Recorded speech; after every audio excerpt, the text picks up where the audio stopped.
स्वागत छ तपाईको आफ्नै युट्युब च्यानल अनलाइन अर्निङमा।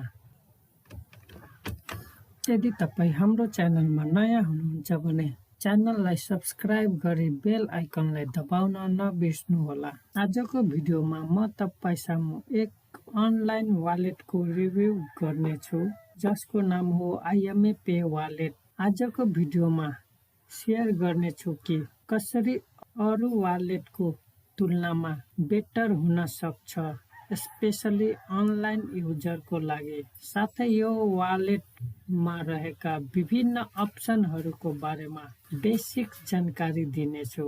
यदि तपाई imepay एजेन्ट भएर काम गर्न चाहनुहुन्छ भने आउँदो भिडियोमा imepay रिलेटेड कम्प्लिट जानकारी दिनेछु।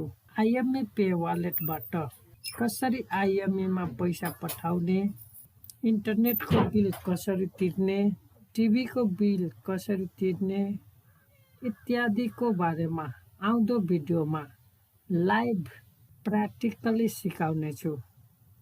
सो आजको भिडियोलाई सुरु गरौँ।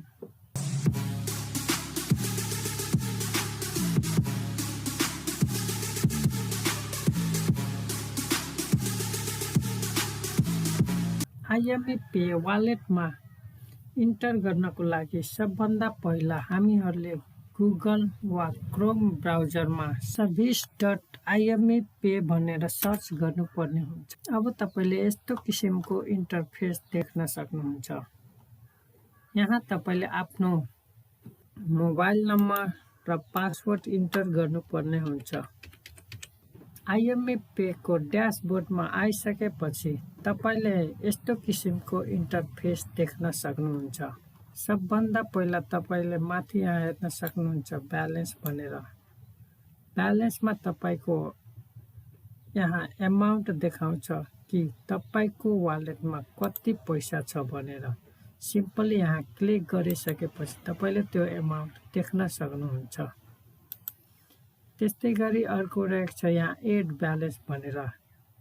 एड ब्यालेन्स तपाईले यसमा क्लिक गरेर तपाईले कुनै पनि ब्याङ्कबाट आफ्नो ब्यालेन्सहरू imepay वालेटमा एड गर्न सक्नुहुन्छ।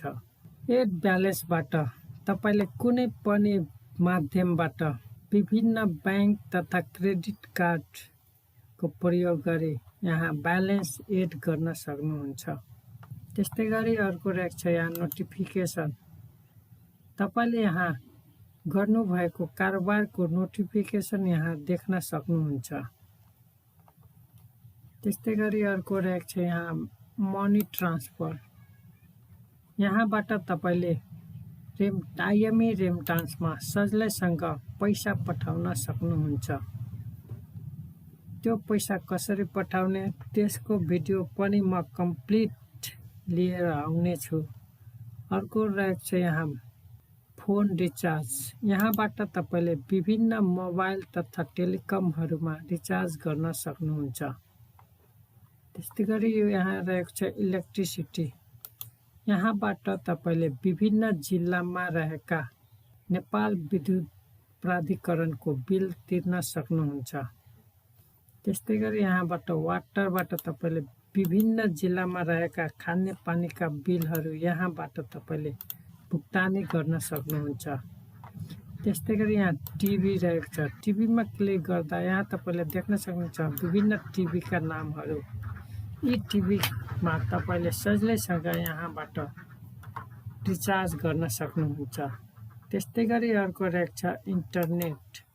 इन्टरनेटमा रिचार्ज गर्नु पर्यो भने तपाईले यहाँबाट कुनै पनि इन्टरनेटलाई सेलेक्ट गरेर रिचार्ज सजिलैसँग गर्न सक्नुहुन्छ। त्यस्तै गरी यहाँ रहेको छ मोबाइल डाटा। यहाँबाट तपाईले डाइरेक्ट मोबाइलमा डाटा प्याक खरिद गर्न सक्नुहुन्छ। त्यस्तै गरी अर्को यहाँ रहेको छ टिकट। यो यहाँबाट तपाईले विभिन्न ठाउँका प्लेन टिकट, बस टिकट वा इन्टरनेसनल एयरलाइन टिकटहरू खरिद गर्न सक्नुहुन्छ। त्यस्तै गरी यहाँ रहेको छ इन्सुरेन्स पोलिसी। यहाँबाट तपाईले विभिन्न प्लानका इन्सुरेन्सहरू खोल्न सक्नुहुन्छ। त्यस्तै गरी यहाँ रहेको छ इन्सुरेन्स प्रिमियम। अब यहाँबाट तपाईले विभिन्न इन्सुरेन्सहरूमा प्रिमियमहरू सजिलैसँग भर्न सक्नुहुन्छ। त्यसै गरी अर्को रहेको छ रजिस्ट्रेसन। अब यहाँबाट तपाईले कुनै पनि कस्टमरलाई imepayमा रजिस्टर गराउन सक्नुहुन्छ। त्यस्तै गरी यहाँ रहेको छ तपाईको रिपोर्ट।